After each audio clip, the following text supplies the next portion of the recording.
Olá, dando continuidade no nosso estudo das cartas paulinas, com esse olhar terapêutico. Hoje eu quero mostrar para vocês um caminho que Paulo viveu. Vou até dividir em dois vídeos, porque é muito grande. Vamos se pensar.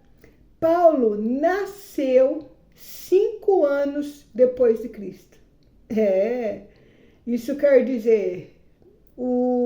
Jesus tinha 5 aninhos, Paulo nasceu. Então pode-se dizer que quando Jesus tinha 30, Paulo tinha 25. Então, se Jesus morreu com 33, faz as contas, quantos Paulo tinha?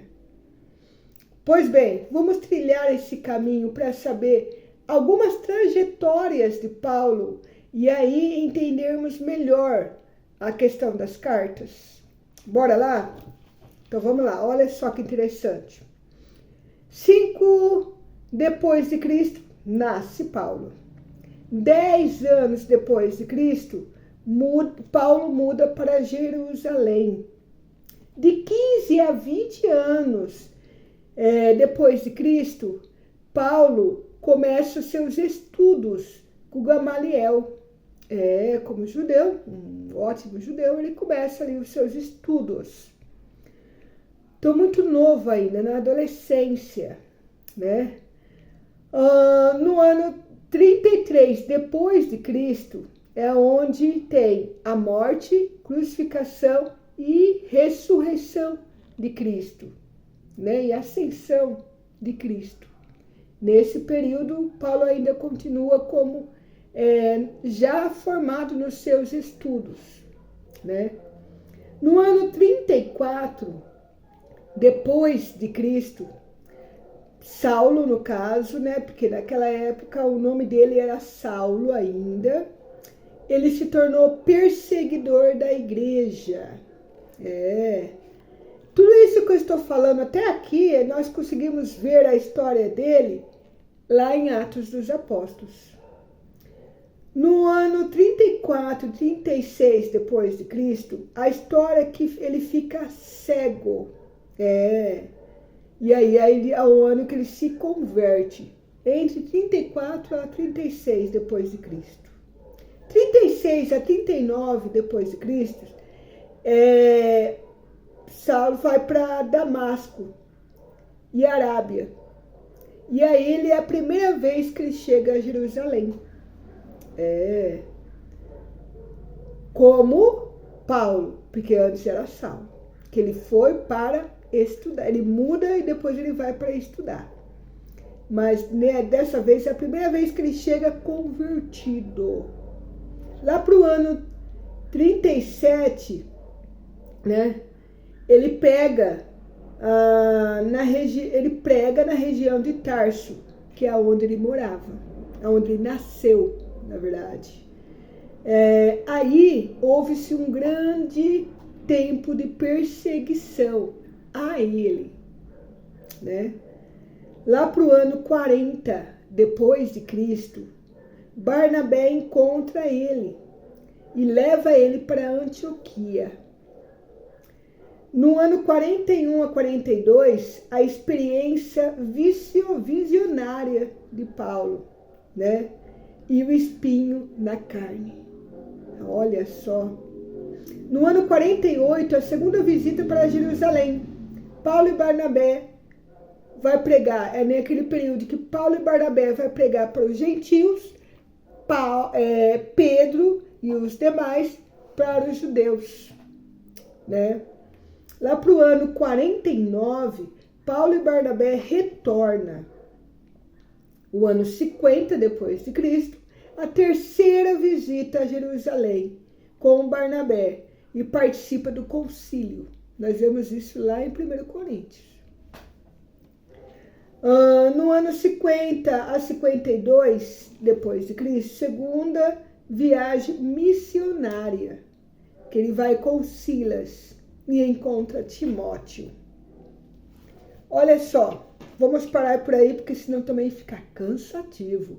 Porque todos esses anos ele teve situações da qual ele nasceu, mudou para Jerusalém, estudava com Gamaliel, é isso, né? Estudava com ele. Passou-se ali várias situações que ele foi perseguidor, que ele foi...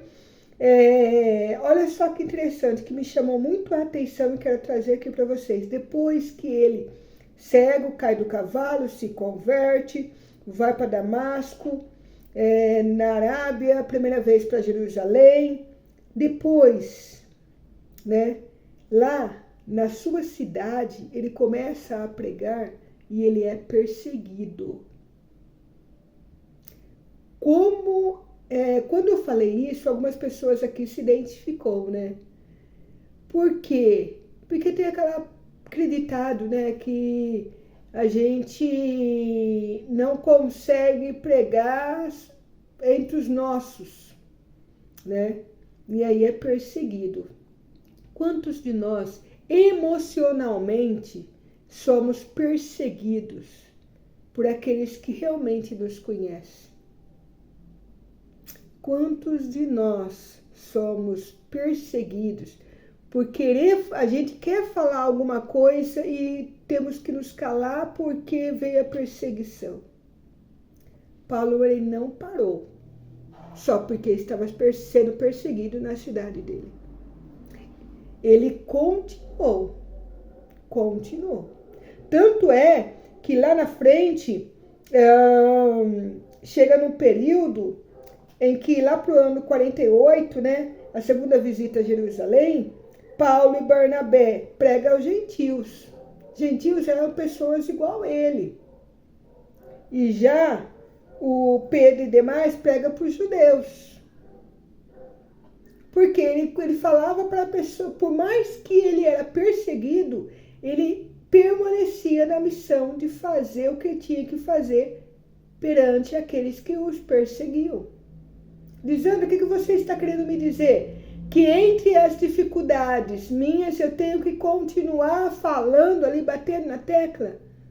Eu vou dizer, não para as pessoas, mas para si mesma. Bate na tecla para si mesma. Para si mesma. Numa conversão, num processo de crescimento, num processo de amadurecimento.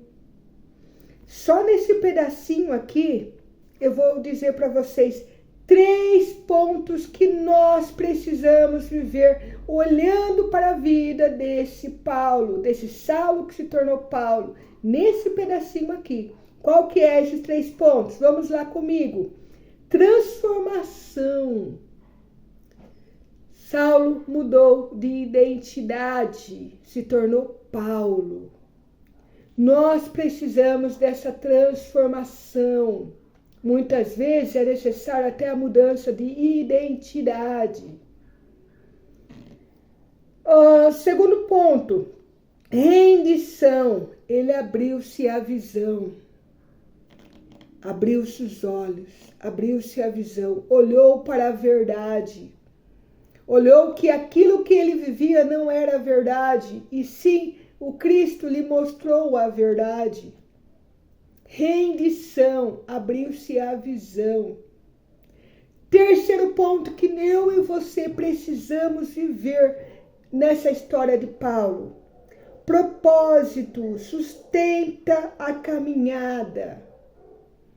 Paulo, mesmo com a situação de estar em Tarso e ver o quanto aquele povo o perseguia, ele não parava, ele continuava, porque ele tinha um propósito, e o propósito sustenta a caminhada.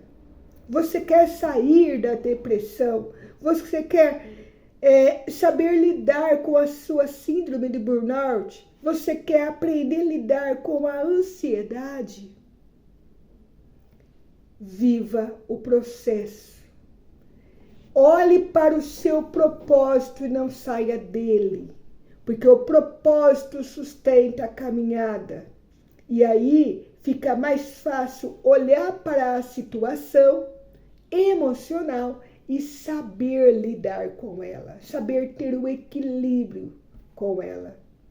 3 pontos, o que você achou disso? Fala para mim, já conhecia esses 3 pontos que Paulo nos deu essa visão? Não conhecia ainda? Escreve aqui para mim nos comentários. Dê aquele like se você achou bacana esse momento de nosso estudo de hoje. E também compartilhe com alguém, pois eu acredito que você conhece muitas pessoas que precisam olhar para a palavra, para essas cartas paulinas e entender essa profundidade, assim como você também entendeu. Não pare somente em si. À medida que nós passamos para o outro, aquilo que foi bom para nós, nós crescemos e nos desenvolvemos. Bora? Até a próxima!